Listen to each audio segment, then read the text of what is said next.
পবিত্র কোরআন শরীফ থেকে সূরাত আত-তাকাসুর। আউযু বিল্লাহি মিনাশ শাইতানির রাজীম। বিসমিল্লাহির রাহমানির রাহিম।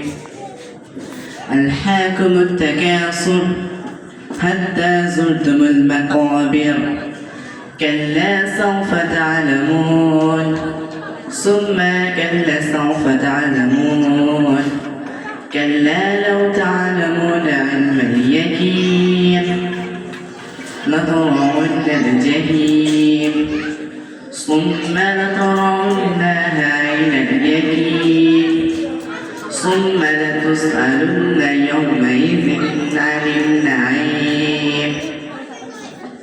সূরাটির অর্থ: প্রাচুর্যের প্রতিযোগিতা তোমাদেরকে মহাচ্ছন্ন করে রাখে যতক্ষণ না তোমরা কবরে উপনীত হও।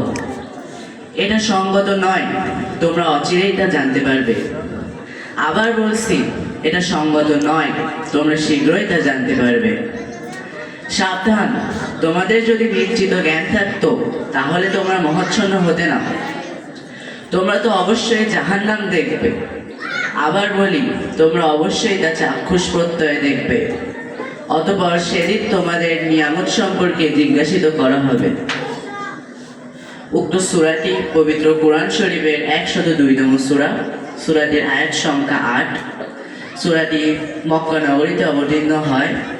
মক্কার প্রথম দিকের সূরাসমূহের মধ্যে এটি একটি অন্যতম সূরা। এই সূরার প্রথম আয়াতে বর্ণিত তাকাসুর শব্দ থেকে সূরাটির নামকরণ করা হয়েছে।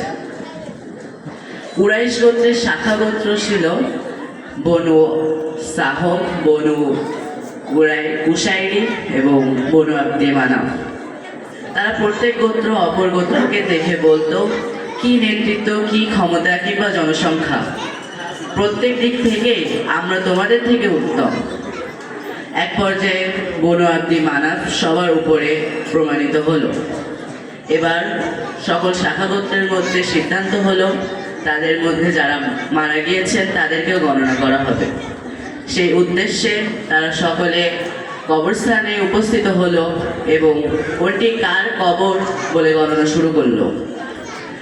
এবার বনু সাহম গোত্রে 3টি পরিবার বেশি হলো, কেননা জাহিলি যুগে তাদের জনসংখ্যা বেশি ছিল। এরই পরিপ্রেক্ষিতে মহান আল্লাহ তাআলা এই সূরাটি নাজিল করেন। এই সূরাটিতে ধনসম্পদের প্রতি মহাচ্ছন্ন থাকা থেকে বিরত থাকতে বলেছেন। মানুষ স্বভাবতই ধনসম্পদ, টাকা পয়সা, অর্থের প্রতি লোভী হয়ে থাকে। তারা দুনিয়ার প্রাচুর্য লাভের জন্য একে অপরের সাথে প্রতিযোগিতায় লিপ্ত থাকে। প্রতিযোগিতায় লিপ্ত থাকা অবস্থায় তাদের মৃত্যু ঘটে। তারা আখিরাতের জন্য কোনো প্রস্তুতি গ্রহণ করতে পারে না। এটা সঠিক নয়। মানুষ যদি আখিরাতের সুখ, শান্তি, কল্যাণ সম্পর্কে জানতো, আখিরাতের বাস্তবতা বুঝতো, তাহলে দুনিয়ার ধনসম্পদের প্রতি মহাচ্ছন্ন হতো না। সূরাটি থেকে আমরা যে শিক্ষাগুলো গ্রহণ করতে পারি তা হলো, দুনিয়ার ধনসম্পদের প্রতি মহাচ্ছন্ন থাকা উচিত নয়। এটি মানুষকে আখিরাত ভুলিয়ে দেয়। অন্যায়ভাবে অর্থ উপার্জনকারী জাহান্নামে যাবে। আখিরাতে সকল বিষয়ের উপর হিসাব নেওয়া হবে।